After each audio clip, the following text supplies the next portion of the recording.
Segundo domingo del tiempo ordinario. Conociendo a Jesucristo por el Evangelio. Lectura del Santo Evangelio según San Juan, capítulo 1, versículos del 35 al 42. En aquel tiempo estaba Juan con 2 de sus discípulos y fijándose en Jesús que pasaba, dijo: «Este es el Cordero de Dios». Los 2 discípulos oyeron sus palabras y siguieron a Jesús. Jesús se volvió y al ver que lo seguían les preguntó: «¿Qué buscan?». Ellos le contestaron: «Rabí», que significa maestro, «¿dónde vives?». Él les dijo: «Vengan y lo verán». Entonces fueron y vieron dónde vivía y se quedaron con él aquel día. Serían las 4 de la tarde. Andrés, hermano de Simón Pedro, era uno de los 2 que oyeron a Juan y siguieron a Jesús. Encontró primero a su hermano Simón y le dijo: «Hemos encontrado al Mesías», que significa Cristo, y lo llevó a Jesús. Jesús se le quedó mirando y le dijo: «Tú eres Simón, el hijo de Juan, tú te llamarás Cefas», que significa Pedro. Palabra del Señor. Gloria a ti, Señor Jesús. Hace poco hemos iniciado litúrgicamente el tiempo que llamamos tiempo ordinario, en el que fundamentalmente vemos la vida de nuestro Señor, ese quehacer cotidiano a lo largo de su ministerio público. Y hoy día, en el Evangelio de hoy, se nos presenta un texto de San Juan. Dice San Juan que cuando Juan Bautista estaba con 2 de sus discípulos, en eso pasó Jesús por ahí. Y comenta San Juan, fijándose en Jesús que pasaba, dijo. Ya este comentario del evangelista Juan, el apóstol Juan, fijándose en Jesús que pasaba, nos permite hacer algunas consideraciones. Jesús pasa siempre a nuestro lado. Jesús pasa siempre junto a nosotros de muchas formas. Por los sacramentos, por ejemplo, la Santa Misa, la confesión, pasa a nuestro lado a través de toda la creación, la naturaleza, los astros. Pasa a nuestro lado incluso con cosas que no son tan agradables como una enfermedad, como la muerte de un familiar. Pasa a nuestro lado con cosas buenas o con a veces cosas que nos parecen inaceptables. Pero siempre pasa a nuestro lado. Y San Juan dice en su escrito, fijándose en Jesús que pasaba. Jesús, hemos dicho, siempre pasa a nuestro lado, pero hay que fijarse, porque el apóstol Juan dice, fijándose en Jesús. Hay que fijarse, es decir, hay que darnos cuenta que Jesús siempre está pasando a nuestro lado. Porque una vez que pasa, y si no nos hemos dado cuenta, no nos hemos fijado, entonces hemos perdido una oportunidad para acercarnos a Jesús en ese momento, en esa circunstancia. Ahora, para fijarme en Jesús, tengo que estar atento. ¿Qué es lo que me permite estar atento para fijarme en Jesús?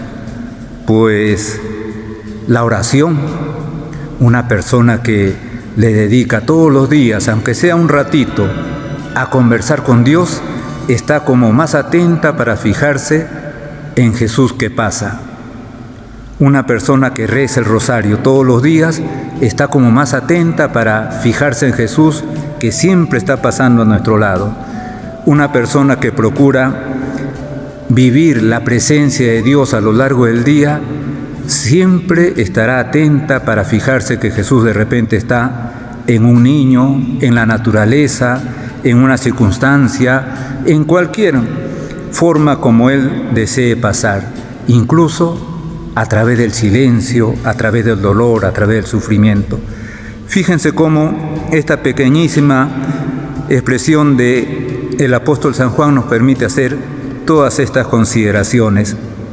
Pero después dice que Juan Bautista, fijándose en Jesús que pasaba, dijo: "Este es el Cordero de Dios". Esas palabras de Juan Bautista han quedado para toda la eternidad. En cada Santa Misa, el sacerdote, casi al final de la misa, cogiendo a Jesucristo bajo la forma de pan, bajo la forma de hostia, dice: "Este es el Cordero de Dios". Está repitiendo las palabras de Juan Bautista. Fíjense, esas palabras durante 2000 años vienen repitiéndose cientos y miles y millones de veces, porque esas cantidades se habrán celebrado de misas a lo largo de todos estos 2000 años, repitiendo esas palabras que son realidad. Cuando Juan Bautista decía: "Este es el Cordero", estaba señalando a Dios hecho hombre, Dios encarnado, que pasaba caminando junto a ellos. Cuando el sacerdote dice: "Este es el Cordero", y muestra la hostia consagrada a todos los fieles, está haciendo lo mismo. Ahí está Jesucristo, tal como lo vio Juan Bautista, pero bajo esas formas sacramentales del pan y el vino. Después, al oír esto, 2 discípulos de Juan Bautista van a empezar a seguir a Jesús. Y nuestro Señor se va a dar cuenta y les va a preguntar: ¿qué buscan? ¿Qué buscan? Esto también sucede con nosotros. Los cristianos somos seguidores de Cristo. ¿Qué buscamos siguiendo a Jesucristo? ¿Cuál es nuestra intención? ¿Cuál es nuestra intención cuando procuramos seguir a Jesucristo? Lo seguimos porque esperamos encontrar tranquilidad en nuestra conciencia, porque esperamos paz, esperamos que solucione nuestros problemas, la pandemia, nuestros enfermos. ¿Qué buscamos cuando seguimos a Jesucristo? Jesucristo les preguntó a los apóstoles hasta ese momento de Juan Bautista, que luego se van a convertir en sus apóstoles. ¿Qué buscan? Y la respuesta de estos 2 discípulos va a ser: Rabí, ¿dónde vives? Una respuesta aparentemente sin sentido. Sin embargo, tienen sentido, porque esto es lo que buscamos cuando seguimos a Jesucristo. ¿Dónde vives? Es decir, vivir con Él. Y dice aquí, Él les dijo: vengan y lo verán. Entonces fueron y vieron dónde vivía y se quedaron con Él aquel día. Serían las 4 de la tarde. Entonces, ¿qué buscamos cuando seguimos a Jesucristo? Nos lo responde este mismo texto de San Juan. Buscamos vivir con Él. Hasta el punto que San Juan, que es el que escribe esto, lo escribe casi a finales del primer siglo. Esto había pasado unos 70 años antes, hacia el año 30, cuando se encontraron con nuestro Señor.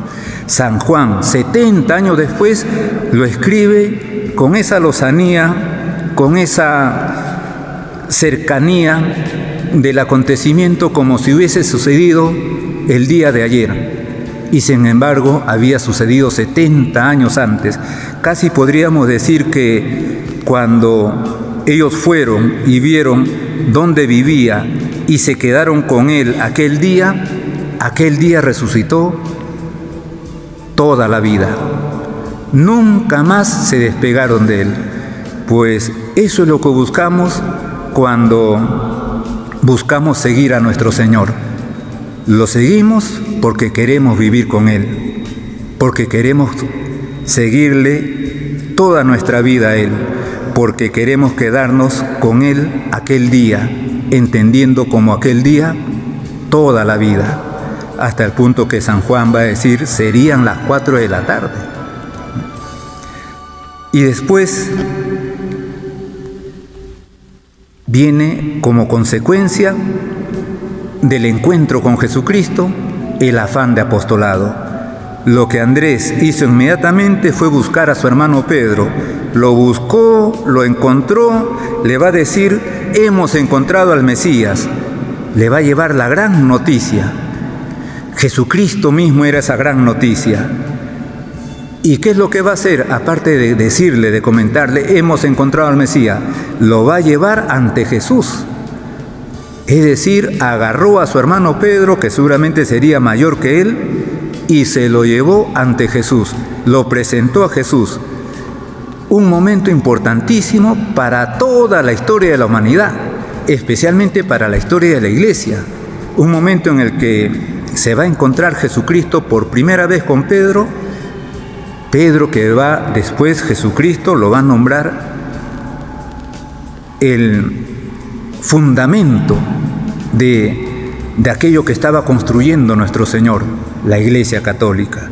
Jesús se le quedó mirando y le dijo, tú eres Simón, el hijo de Juan, tú te llamarás Cefas. Estaba empezando a poner los cimientos de aquella construcción que va a durar toda la eternidad, es decir, la Iglesia, el reino de Dios aquí en la tierra.